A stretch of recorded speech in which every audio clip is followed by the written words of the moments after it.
Hey guys, welcome back to our channel. இன்றைக்கி ஸ்பைசியான ஒரு சைட் டிஷ் ரெசிபி தான் பார்க்க போகிறோம். வாங்க எப்படி பண்ணுறதுன்னு பார்க்கலாம். 6 டொமேட்டோஸ் எடுத்து நல்லா வாஷ் பண்ணி கட் பண்ணிக்கோங்க.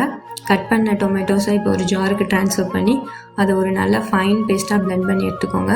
இதில் நம்ம வாட்டர் எதுவும் ஆட் பண்ண தேவையில்லை. இப்போ ஒரு பேன் எடுத்து நல்லா ஹீட் பண்ணிக்கோங்க. பேன் ஹீட் ஆனதுக்கப்புறம் இதில் தேவையான அளவுக்கு ஆயில் சேர்த்துக்கோங்க.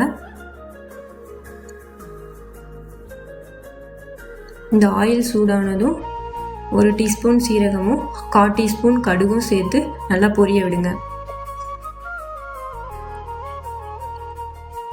இந்த சீரகமும் கடுகும் பொரிஞ்சதுக்கப்புறமா நம்ம பிளெண்ட் பண்ணி வச்சுருக்கிற டொமேட்டோ பேஸ்ட் இதில் ஆட் பண்ணிக்கோங்க.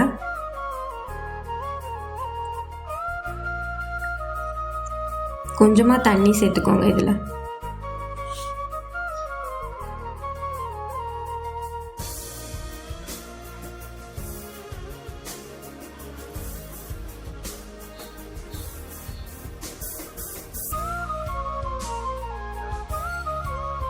இப்போ இதை லைட்டாக கிண்டி விட்டுட்டு ஒரு கொதி வர வரைக்கும் நம்ம வெயிட் பண்ணணும்.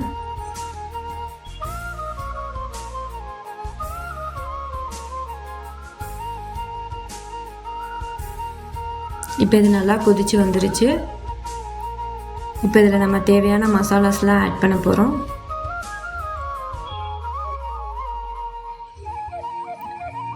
ரெண்டு spoon chicken 65 masala, chilli powder 2 spoon, உப்பு, தனியாத்தூள் கொஞ்சம். உங்கள் தேவைக்கு ஏற்ற மாதிரி இதை ஆல்ட்ரு பண்ணி சேர்த்துக்கோங்க.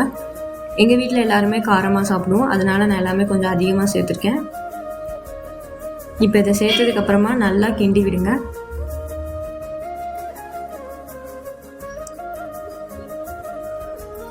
இதை நல்லா கிண்டி விட்டு ஒரு மூடி போட்டு ஒரு 5 மினிட்ஸ்க்கு மூடி வச்சுட்டு சிம்மில் வச்சுருங்க.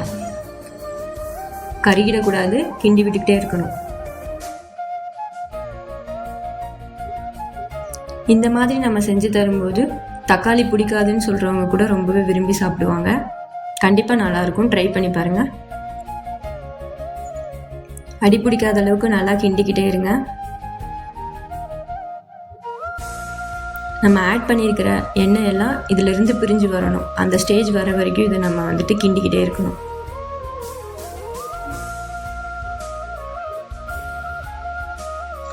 இது சப்பாத்திக்கு மட்டும் இல்லை, தோசை, இட்லி, சாதம் எல்லாத்தோடையும் வச்சு சாப்பிட்டுக்கலாம். கண்டிப்பாக இதை நீங்கள் செஞ்சு ஸ்டோர் பண்ணி வச்சு கூட இதை யூஸ் பண்ணிக்கலாம்.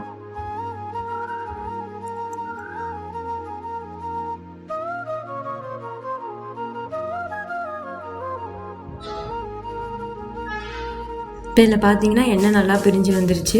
இந்த ஸ்டேஜ் வர்றப்ப லைட்டாக மல்லியில் போட்டு இறக்கிடலாம்.